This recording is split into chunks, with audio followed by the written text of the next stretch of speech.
Welcome to a marvelous episode of College Football Showdown. I am the governor of college football, and with me, as always, my co-pilot Jalen Wilson. Jalen, I'm excited to talk some college football today. We got some quality games upcoming this week. We've also had an interesting bowl period so far. My dog Nino had a great quote the other day. He says he believes that we're watching the last days of bowl season and that it may be going extinct soon with some of these lopsided matchups that we've had. So I think it's an outstanding take. I hope that isn't true. And teams are opting out of them. Opting out. That was another one of his major points. I hope that isn't true. But today's episode, the meat and potatoes of this episode, and of course, the way me and Jalen approach this show, we love going on tangents. We love doing things the way we like to. So I don't even call it a script. We just kind of have, here's what we're talking about today, and that's it. You know, that's our approach to the show. So we're gonna get right into it, man. Bunch of playoff games to talk about. We're gonna kick it off with the first slugfest Friday night game. And also, Jalen, as we talk about these games, also let me know how you feel about the time slot for each games. Because I thought that College Station was probably more deserving of that nighttime game. But I think Norman is gonna be crazy. No school on Friday, by the way. So those fans are gonna be drinking all day. The staff's gonna be drinking all day. That place is gonna be loud as ever. And they may even compete with Kyle Field with how loud that stadium is going to be. The fact that they cancel school tomorrow. So let's talk about this game. Both teams had rather interesting seasons. I think it's interesting that Miami got in as an at-large bid, and thanks to their head-to-head victory over Notre Dame. On the other side of things, you know, for a while there, we were looking at Texas A&M like, hey, is this the best team in the country? With one, we looked at Miami like that. We was looking at Miami like that too. Early in the season, right? We certainly were. Up until they ran into their first loss was to Louisville, right? And then Carson Beck just played a horrible game, and we kind of got flashbacks of things that we had saw in Athens during that game. And then the SMU loss kind of threw his team under the bus, but they're here. They're in the dance. All you want to do is have the ability to make the dance because, you know, it's survive in advance after that. Anything can happen once you're in the dance. You just want to make sure that you're there. Texas A&M, one of those teams, I think, other than Arch Manning, you know, in his performance against Texas A&M, and they needed him to be able to play the way that he played. He was able to put up yards via the air. He was able to run on the ground. Just an outstanding game for him. But other than that game and in the first half of the South Carolina game, we've seen a team that just looked outstanding this year. They can beat you so many ways. So as we get into this, talk to me about Texas A&M. How you feeling about Texas A&M? And talk to me about both. We'll also get to the Miami side of things as well. But can both of these teams win a championship, a national championship? Okay, so Texas A&M, I like Texas A&M, good team. Mm-hmm. I still question their defense. Mm-hmm. You know, I question them. Remember, you and Moon was all having discussions on Texas A&M early in the season. Mm-hmm. This even came after the Notre Dame win, and I was like, you know, I'm just still not sold on their defense, and to where they had gotten better, it's still not like. It's not an upper echelon defense. It can get the job done, but it can also lose you games. Mm-hmm. You know, so like we saw, was it South Carolina jump out on them? Yeah, early. And Texas A&M couldn't do it. Something that went to defense because Marcel Reed, I think, turned the ball over like 2 or 3 times that half. Yeah. He played. It was unusual. It was almost some of the flashes that we saw from his first year there. And then we were wondering, could he take that step? So, yes, I agree with you 100%. Yeah. And what was another game? They had to... the Notre Dame game was really close. It was late in the season, I thought. It was later in the season. They had another game that they had to pull out. Florida? It might have been Florida. I think it might have been. It might have been Florida, yeah. Yeah. Then, of course, you had the Texas game where they ended up losing. Mm-hmm. Yeah, it's just the defense is... still very questionable to me, still very suspect to me. Will have its moments of being good, but it's not like I really fear them. I actually fear for them when it comes to matchups. Now, Miami is interesting.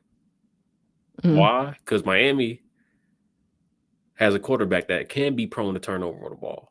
100%. But he will have games where he also doesn't turn over the ball. Mm-hmm. And we saw them with a turnover-prone quarterback Like, was it Lagway or was it Nussmeyer? I want to say it's Lagway. They picked Lagway all twice. Texas A&M. Yeah. That makes sense. He got picked off a bunch this year. Yeah. But Carson Beck is better than Nussmeyer, better than Lag. Mm-hmm. I think he's better than Arch.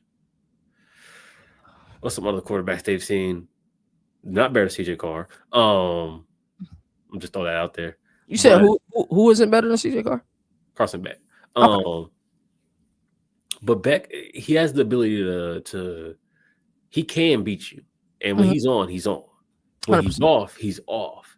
Now, sometimes he meets you in that middle ground, and I feel like all he has to do is meet himself in that middle ground, and he can do it against Texas A&M. But we also see Miami just kind of go out there and give the game away. They did against Louisville. They lost another game because they after it was SMU. That SMU game SMU was game. difficult to watch, and then and even in the post presser, that was difficult to watch as well. Yeah. But their offense at times later in the season was kind of lackluster, I felt like. I think that's accurate. You know, I feel like the defense at times was lackluster too, which I'm not surprised. It's a more crystal ball led team. At some point, you're going to get that. I think that's fair. Now, can both of these teams win the championship? Texas A&M, yes. Could Miami win a championship? Sure, I can see the possibility. If you had me give a percentage, I would say about 5. I think that's fair. Like, I don't know, but this is an interesting matchup because I feel like Texas A&M is going to be the favorite going into this game. 100%. By Vegas, by fans, college football, Texas A&M, SEC, Big Ten, Pac-12, or whatever conference they are. But I'm not sold that they should be the favorites. I'm just not. You're not sold. Who should be the favorites? Texas A&M. I feel like with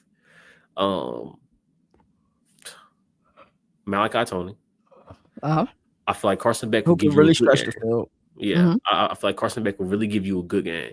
I feel like their defense is better. I feel like they're going to show up this game more than Texas A&M is going to show up.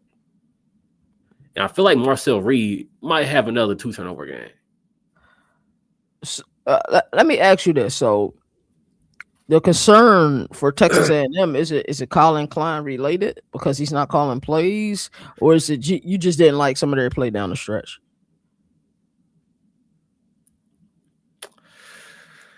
I think it's some of the play down the stretch. I'm not really too worried about Colin Klein. I feel like with how Marcel Reed has improved as a quarterback, even before the season, as the season going along, well, you probably will see some of the drop off. But I feel like Marcel Reed is such a good leader, such a good quarterback. He can keep them on track on offense. But I just look at some of the things Miami can do and has done on defense when it comes to forcing turnovers. I feel like it will rear its ugly head against this Texas A&M team. Because Texas A&M at times can be prone to turnovers. We saw Marcel Reed. But honestly, I'm going to be honest, on their best day, I think Carson Beck can compete with Marcel Reed. Okay. Their stats are almost identical. 25 touchdowns, 10 interceptions for both of them. Beck got just over 3,000 yards, and Marcel Reed will have over 3,000 yards after this game. He's at 29-32 right now, so I can see that being the case. Do you think we're more critical of Carson Beck due to expectations versus? I think so, yeah. We didn't have kind of quite expectations for Marcel Reed. We just saw that he had talent, and that the team won a lot of games this year clearly. So based on the tea leaves, you believe that Miami may have the slight edge headed into this game. Yeah. Okay. So here's my issue with that. This Miami can be supremely balanced. We know what Ruben Bain, he's going to be a disruptor on that line, and Texas A&M is going to have to find ways to really, really try to contain him. I don't think you're going to stop him 100%, but try to find a way to contain him. I know you're not a big home field advantage guy, not even in college football, and really in no sport. I don't think you're Yeah, really. not really, nah. Because I feel like if you that good of a team, you should be able to win anywhere. You should be able to walk into any territory and win. Now, now it does have its effects. I will say that it does have its effects, no matter what sport you play. Yeah, I feel like with Mario Cristobal teams, there's a lack of discipline. I think I always felt that, like whether it's false starts, heavily penalized. Cal Field's going to draw a couple of those false starts. It's just that loud, or a moment where they got to call a timeout. I think my concern for Miami is Texas Tech ability to be exotic in their looks, and they are able to dial up pressure.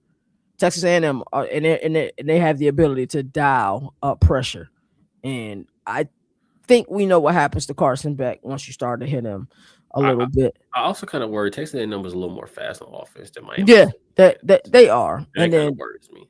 They got two wide receivers who are kind of very similar in their approach to the game, in Casey Concepcion and Mario, and it's difficult to stop. If this game was at Coral Gables, I would still favor Texas A&M. I think out of everything I've seen this year, I believe Texas A&M is the best team. I've seen Texas A&M in deep water in South Bend. I've seen them in deep water. They did not crumble. I've seen them in very deep water against a team who is very confident. And if you remember that game correctly, South Carolina was talking a little bit trash. Hey, we beat this team by X amount of points last year. This was after the first quarter when they was already up big. So I seen them in very deep water in that case. Have we seen Miami in deep enough water? We seen it the Notre Dame game. Notre Dame, Louisville, and they crumbled. SMU. And they should have won. They should have won that game in regulation. They shouldn't even have went to overtime. And they crumbled. So I'm gonna look at not Georgia. Ron Carson Beck team, Miami. Just to see, because honestly, at the end of the season, I kind of stopped paying attention to them as much because I was just like, I think a lot of us were fed up with them. Yeah, I'm the ACC. I'm very fed up with them. But they have the opportunity to be special. Yeah, outside of that, they weren't in no dogfight. Like the Florida State game was close technically, but if you watch that game went close. They made it close in the end. Like they were able to, stockpile some points, dress it up a little bit. You know what I'm saying? Yeah. So those two games were the dogfight games. Yeah. But they were able to perform in another game, like we said earlier. This environment is going to be incredible. But I tell you what, I don't want to see for Texas A&M, and I've seen this in a few games this year. They need to start fast defensively. They need to start fast. 3 and out, 4 and out, 5 and out. Do not let Carson Beck get comfortable, because he'll carve you up all day if he's comfortable. And then they're able to get the running game going with Fletcher. Texas A&M offensively has to start fast. I'm wondering what those first 15 plays look like, because we've seen some games where they started slow a little bit. Texas game, they started slow. Against South Carolina, they started extremely slow. So I need them to pick up the pace and don't rely on the home field advantage. Your goal isn't just to be here. There's times that people in the media, including me, were saying, hey, Texas A&M has the ability to win it all. They need to show that this game. My biggest fear, Jalen, is if Miami starts fast. Because I think they are equipped to play with a lead. I think, Miami get a comfortable lead. They're really difficult to beat. And it's because if they up by some points, Shannon Dawson, not the type of offensive coordinator who's going to let off the gas. He going to want more points.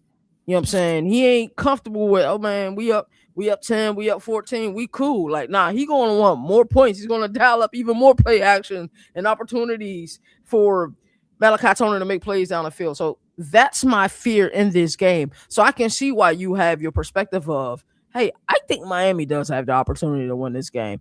My fear in thinking that Texas A&M is going to win this game is if they start slow. Miami ain't the team you want to be trying to come from behind with. They're just not that type of team.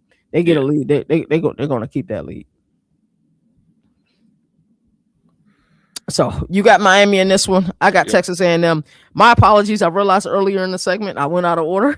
I know you. I was just like, and I think this is supposed to be Alabama OU.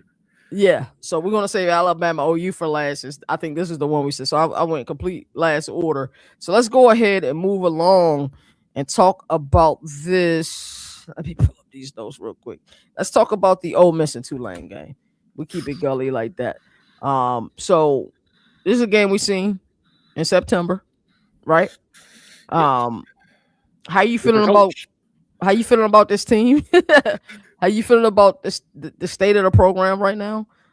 Talk to me about your feelings on this game. Talk to me about your feelings, because I'm gonna talk about this on the reboot of CFB Nation. If you guys don't know, I'll be live with the reboot of that show at 6:30 p.m. Eastern Standard Time. Me and Nino supposed to go live today at 8, so it's a jam-packed type day. But how do you feel about this new era of coaching? Because back in the day, it was like, if you got sent for like in a mob or the mafia and you're going and it's a progressive move, like who cares where you're at? You just leave. Yeah, you know what I'm saying? Yeah. And if is it selfish of me that if I'm Florida right now, the last place I want Coach Summerall is in Tulane? Like, like in my opinion, Ole Miss did LSU such a huge favor. Because right now, Lane Kiffin will be preparing and getting ready for these playoff games, getting ready for a playoff run. But now he gets to solely focus on LSU and where he's at. And, hey, once Ole Miss is out of the playoffs, who are we taking from their team? Like, where's this roster at? Where does this roster need to be to run the systems that you need to run both offensively and defensively? He's already focused on that type of stuff. Who can we get in the portal? What it looks like on National Signing Day? Who can we, those last minute commits? Did we do what we need to do during the early signing day portion? He's there and able to do that. Bob Chesney and John Summerall, who's actually in this game, they're kind of like, back in the day, they used to call this guy by the name of Tom Joyner, the fly jock, because every day, because this was before the explosion of the internet, he would do a DC show, then he would do an LA show. He flew every day and did that. So right now we're seeing Bob Chesney go to UCLA and come back. Summerall is doing the same thing. Like, how do you feel about the new era of coaching? Do you have an issue with it? Am I overreacting? You can be honest with me. How we always talk ball. Like, how do you feel about that?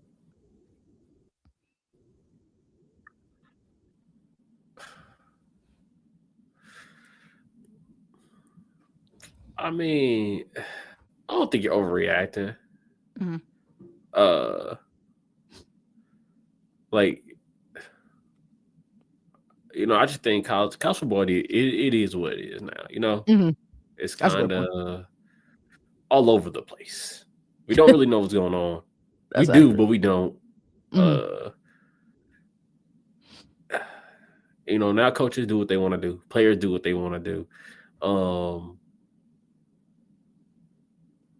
You said LSU did Lane Kiffin a favor?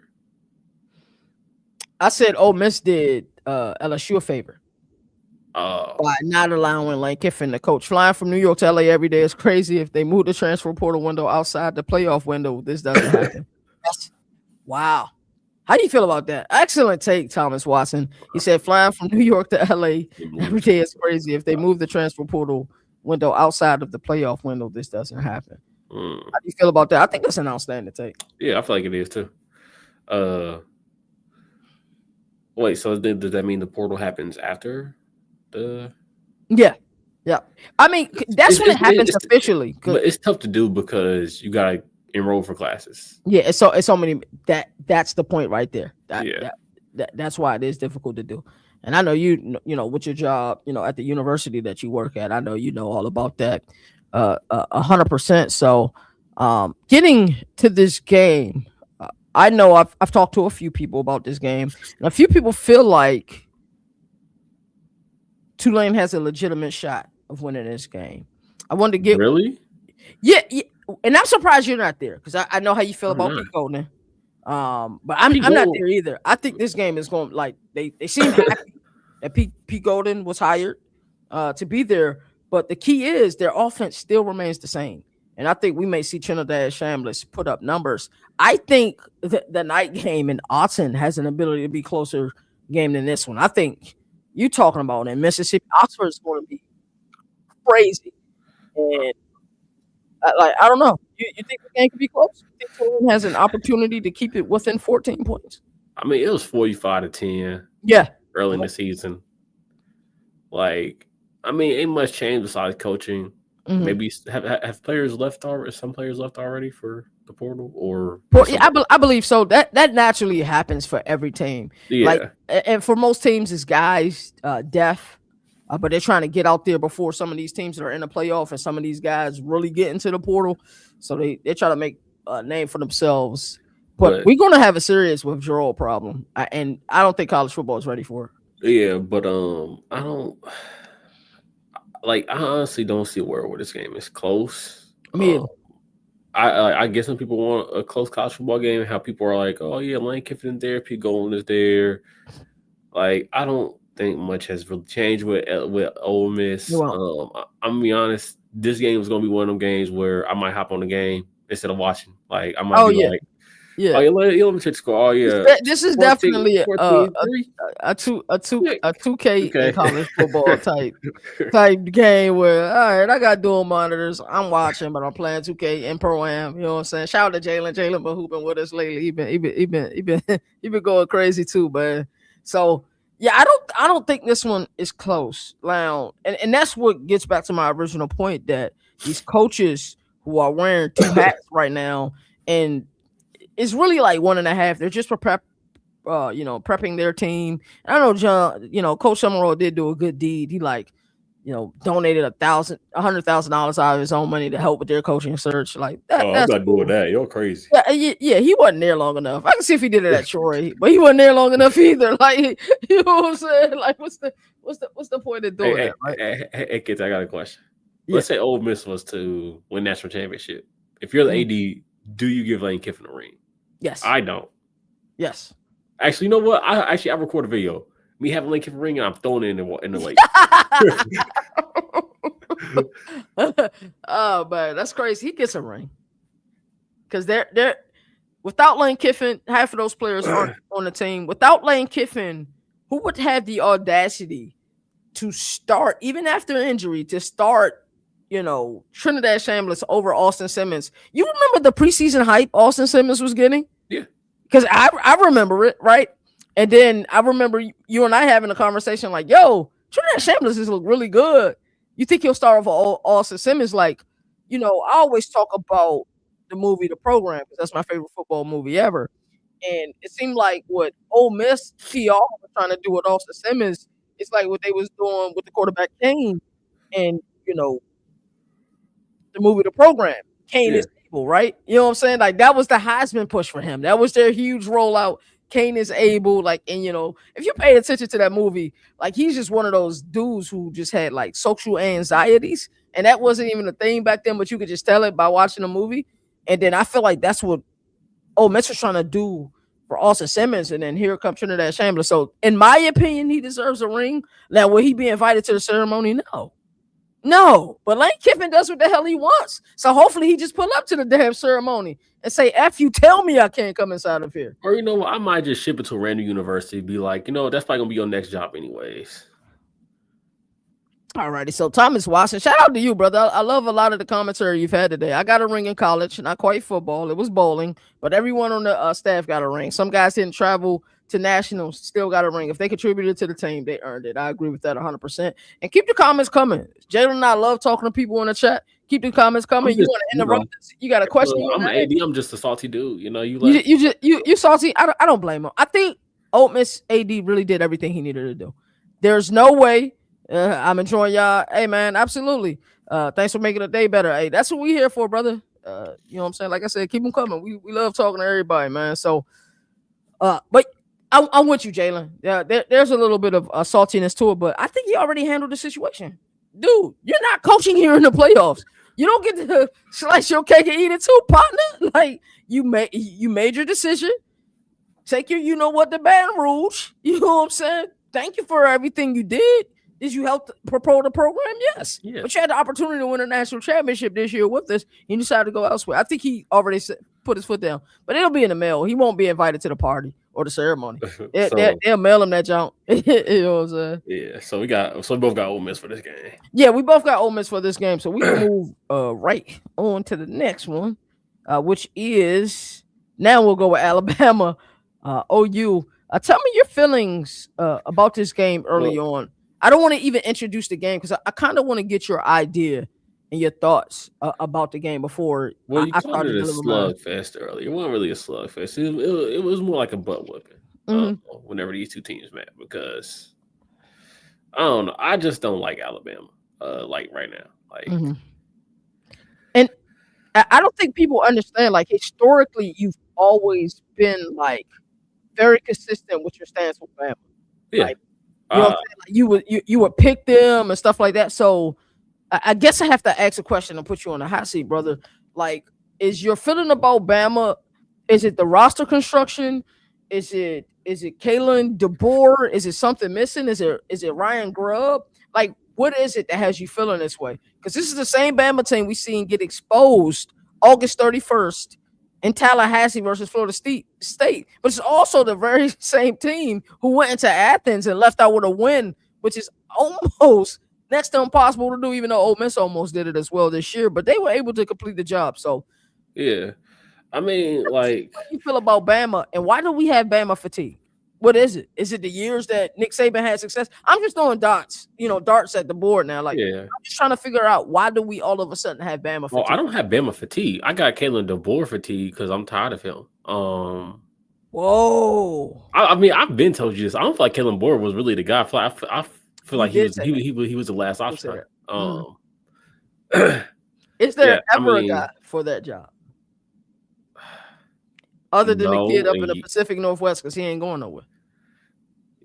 I mean, it's a kid down south that's also there, but he ain't really a kid. He got 2 rings, but he ain't taking that job. Okay, yeah. I don't think he takes that job either. He played at Georgia. I'm sure he enjoyed his time in Tuscaloosa, but he's where he wants to be. Yeah.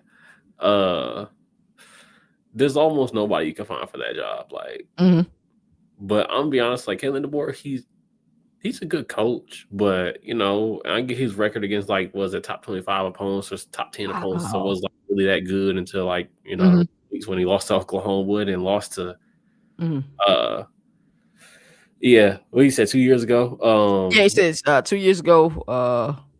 You went BTA on Bama. Even just a couple of weeks ago, it was like. Bama has an OU problem. I agree. I've been saying this, that I feel like Brent Venables has been ahead of Kalen DeBoer and Ryan Grubb. And I know it was Nick Sheridan a year ago. He's just always been ahead of them. I think what bothered me was Ryan Grubb running his damn mouth saying, oh, yeah, we're going to change our signals. We're going to be ready. Like, bro, what's understood don't need to be explained, bro. Just do it. You don't got to tell it to the world. And you still look stupid. Yeah, even a couple of weeks ago, it wasn't BTA, but like I said, it was a boat because, bro, they had 3 turnovers. They had 80 yards rushing. Like, I get they had a lot of passing yards, but I don't. Did you see the last piece of this? I love what he just said. He said, this just feels like a game that Bama traditionally silences some doubters. I'm doubting them right now. They do, but we also doubted them SEC championship game, and they got their pockets ran.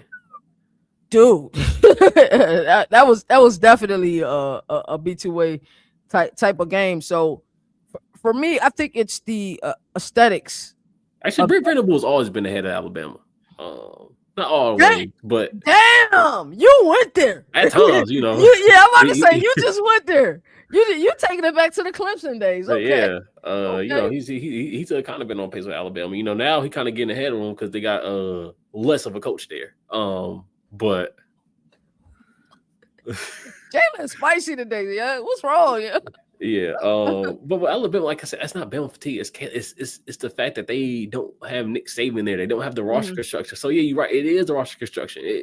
And I did cut you off. No, you good. I like when you in this mode, bro. Keep cut me off as much as you need to. You know what I'm saying? Do what you need to do. And you're right, Thomas. This was a game that they should. That was a game that they should have won. They lost. Agreed. I don't. 100%. Ty Simpson is playing bad. right now. He's what else? Jam Miller, is he going to be healthy for this game? Because remember, wasn't he a scratch for the SEC championship game? Right? He was a scratch for the two freshman championship running game, backs and I think that's when I've seen the biggest deficit in kind of Bama's ability. The games that he played, they generally play better because they have some sort of a running game. So I know Ty Simpson, he's had, for the most part of the year, had an outstanding year. Man, early in the season, he was like rusher. Yeah. I think Jam Miller is key to their success because when I tell you Stormin' Norman is going to be crazy this tomorrow night, it's going to be crazy, bro. I turn down your TV alert for the game in College Station and the game in Norman. Like, those environments are going to be incredible. Like, if I'm an Alabama fan, I look at the bright side and I'll be like, we outgained them in the game that we played, basically. They had more rushing yards, they had more passing yards. Only problem is they had 3 turnovers. And the sacks were costly. Yeah. And I think they had like a missed field goal too. As well. They did. That's right. And you look at you like, okay, we kind of had the worst possible game and we only lost by 2. And that was one of the weeks you were out, wasn't it? Yes. I thought I remembered that. Yeah. Okay. But also, if I'm an Alabama fan, I'm like, bro, we kind of not playing good this these past couple weeks. Like, the Auburn game started out good. Then in the second half, they came back and put up a fight. SEC championship game, we got whooped. 2 games before, the Auburn game, if I'm not mistaken, was the Oklahoma game where we got beat. Then I think like probably 2 weeks before that was the South Carolina game where they almost got beat. Right. Yeah, they struggled in Columbia. A lot of people don't remember that, but they really struggled in Columbia because I expected them to put on fireworks, and they struggled in Columbia. I mean, it was fireworks because it was a good game, but it wasn't no fireworks because it was good offense. Yeah, it wasn't. But yeah, I look at it, I'm like, if I'm an Alabama fan, I look on the bright side, like we had our worst possible game, we only lost by 2 points. Although, if I'm being a realistic fan, I'm also being like, we also playing like trash for the past, what is it? 6 quarters. Yeah, Ty Simpson, he didn't even look good against each other. No, I think he had like no touchdowns, 2 interceptions or something like that. That's funny. We got another comment. Miami fans, when y'all go to College Station, make sure you wear a face mask. Well, I see you don't smell all that shit. Hey, man, Texas Tech, I know you guys excited. It looks like you guys Texas Tech. I picked Miami Oregon just to let you know. In round 2, yeah, he did pick Miami. I picked Texas A&M. That's hilarious, man. We get some funny comments in here. Also, Notre Dame should be in over Alabama, just to let you know. Whoa there. What is that wrong? So now we awarding teams that didn't make a conference championship because they're too good to play in a conference. Like we award teams that got spanked at conference championship. We award teams that lost. It ain't their fault that they made the conference championship. Like, you know what I'm saying? Against a team that they beat earlier in the season, bro. Like they want if you don't want your producer all in the videos, like Notre Dame, bro, get it together, bro. Like, go play the ACC or something, man. Go join the Big Ten or something, man. They whooped the ACC. Yeah, they did. Outside of Miami, they whooped the ACC. They outside of Miami, they did. But like, join the conference, bro. Like, have the ability to play in the conference championship. Like, they shouldn't need to. They should get in regardless. They should get in with 2 losses. And if it's head to head versus Miami, right? Miami beat them head to head. Well, let's say it's Miami, Alabama, and we all know it should have been Alabama that got out. If it's anything, Alabama should have got out. All right. So you feel like SMU shouldn't have been in last year? I feel like they should have. I mean, they were in the conference championship. They lost. It wasn't BTA, but they still lost. It was BTA earlier in the game. I was there. You know what I'm saying? Like, yeah, I remember. So I mean, I don't know. Like, I see what you're saying. So you saying if it's a close game versus Georgia, you cool with it? You cool with them being over Notre Dame, but because it was BTA, you're not cool with it. I can understand that. So, was there ever an argument for BYU? They lost to the same team twice. No, they got whooped twice. It was BTA twice. You know what got whooped twice. I ain't gonna lie. This not a good look. So, for this game right here, we're both going OU. Yeah. Okay, I got Oklahoma. I'm comfortable with Oklahoma, and those fans gonna be drunk as hell tomorrow night. No school tomorrow. I think we're 1-1 when we choose against Alabama. We both choose against Alabama. We chose against them in that Georgia game, and they lost. I mean, they won, and And then they won, right? chose Right. against them again in the Georgia game, Uh-huh. and they lost. Did we both choose them in the Oklahoma game? No, I don't no. know. Moon chose Oklahoma that game, though. I will give Moon credit. He did choose Oklahoma in that game. I think here's the thing that bothers me about the Oklahoma game. John Mateer, this is probably the healthiest he's been in a while. He didn't play great that game. He did enough to win the game. But what happens if he and Ben Arbuckle are really, you know what I'm saying, killing it on offense? That's when it gets scary. Because we know Brett Venables has had the upper hand. It's going to be an exciting game. I love what Thomas Watson said earlier, though. But like the moment we think Alabama's done, that's when they come fighting. But I tell you this. If Alabama loses this game in Norman, and let's say they lose by 10 or more points, it's going to be difficult for Kalen DeBoer and his family in Tuscaloosa. That's all I'm going to say about that. We got another comment. My pops graduated from Texas Tech at 62. That joke been around for years. Another one is the T and A&M on the calf snapper.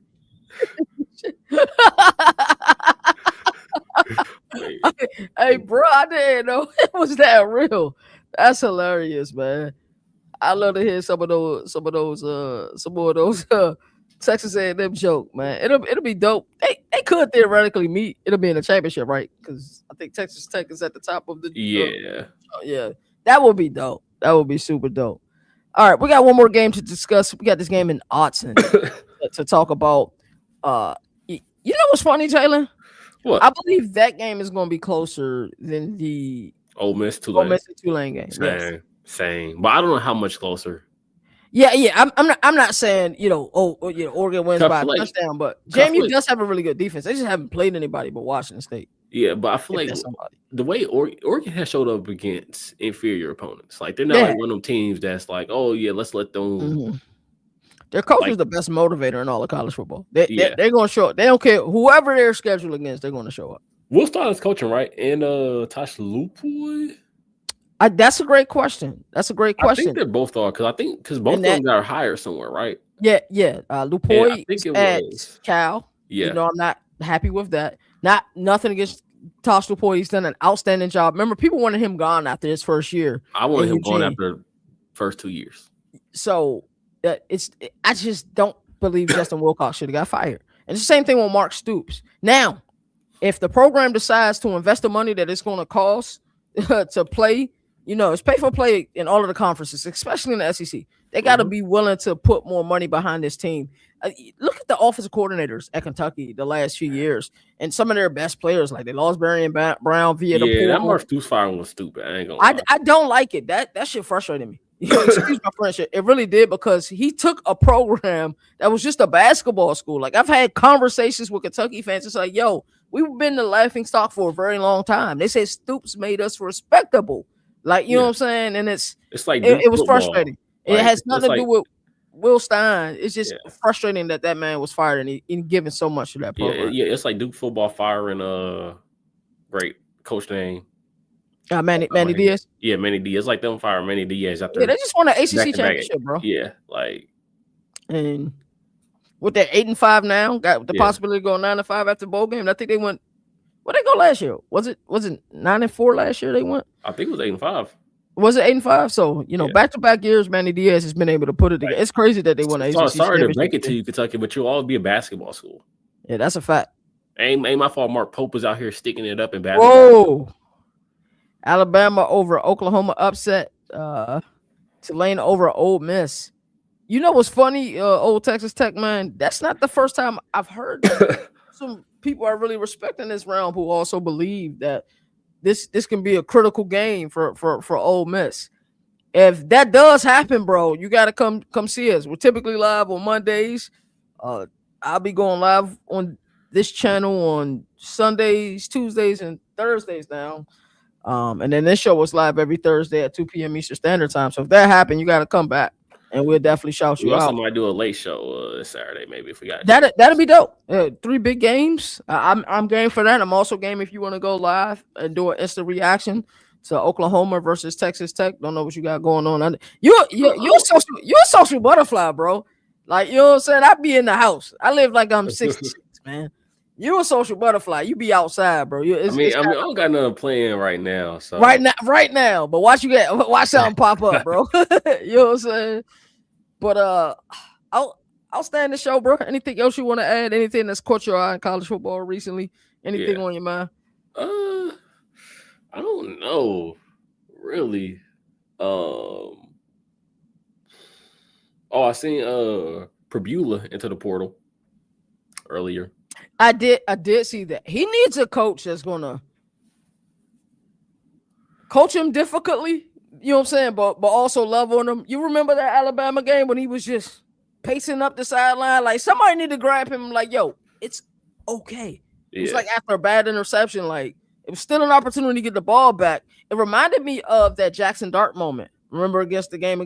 Where he crying on the sideline, like, bro, you got another opportunity. And he threw an interception like right after that. Not trying to judge by appearance too much. Golden doesn't seem to do daily hot yoga. Wonder how the change in leadership will impact them. Tulane upset would be a culture win. 100%. It'd be so good for the sport. For the people that say neither one of these teams deserve to be in the playoffs in comparison to some of the teams who were left out of the playoffs, it would be good for the sport. But what I seen is that I don't know if it was just the defensive players, but people were hyped when he was named the head coach. This was after Lane Kiffin left. There were some videos. Also, this could be PR. They hype right now. Is he going to have that moxie? And Lane Kiffin isn't afraid to go for it on fourth downs. You know, Pete Golan been the defensive coach. How aggressive will he be? You know what I'm saying? That's what I think the biggest hindrance for all defensive-minded coaches. Brent Venable struggled with it early on. It was an issue for Mike Elko at times a season ago. How aggressive are you willing to be knowing that, hey, I'm running this defense. I know we can get stops. Well, trust your defense to get stops, even if you put them in a bad place. So those are some of the type of things I'm interested to see. What's some other things? Oh, Kenny Dillingham to Michigan. Do you feel like that's going to happen? It can. It can. I didn't think he will leave there, but it can. Michigan's got a lot of cleaning up to do. They got a lot of cleaning up to do, top to bottom. I'm happy that the AD was fired. To hold on this information for 3 weeks or so. Sharon Moore. I'm going to talk about Sharon Moore and Mel Tucker a little bit later on. If they win the national championship, they sweep this under the rug. They're like, yeah. They do, 100%. A very good chance. Brendan Sorsby comes to Texas Tech with his girlfriend. Has committed to Texas Tech volleyball team. Yo, old man Texas Tech. I got a statement for you. Sorry, but he's going to Texas A&M. Actually, he's just going to travel back and forth. Yeah. So that Jalen is an elite trainer. So my boy Boomer, shout out to Boomer. He has a saying: girlfriends are undefeated during flipping season. So he follows the girlfriends to see where the girlfriends are at. So, yeah, there's a very good chance he does go to Texas Tech. That'll be incredible. I think he's the best quarterback in the portal. Some people disagree with me, but, like, do you think it's Dylan Raiola?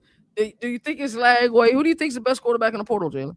I think it's Brendan Sorsby. I think he can run the rock. He almost had 1,000 yards rushing this year. He put Cincinnati and Scott Satterfield on his back and said, I got you, brother. Like, I'm interested to see where he lands. And Darian Mensah, what's going on with him? Is he going pro? He gonna enter the portal? None said yet. None said yet. Durham. I'm interested to see that. Sam Levitt. So I like Sam Levitt. I really do. I just don't like the way his camp treated. Was it Pete Thamel that they were? Yeah. They had some issues with. Didn't Cal's quarterback into the portal? No, he stand put. He stand put. Okay. He stand put. They was able to keep JKS. Jaron. Yeah, I never know. Toley or something like that. We just call him JKS, bro. Yeah. Other transfer quarterbacks. He said, what he say? Joe Burrow girlfriend didn't close the deal for Cincy. That 15-pound of crawfish did it for him.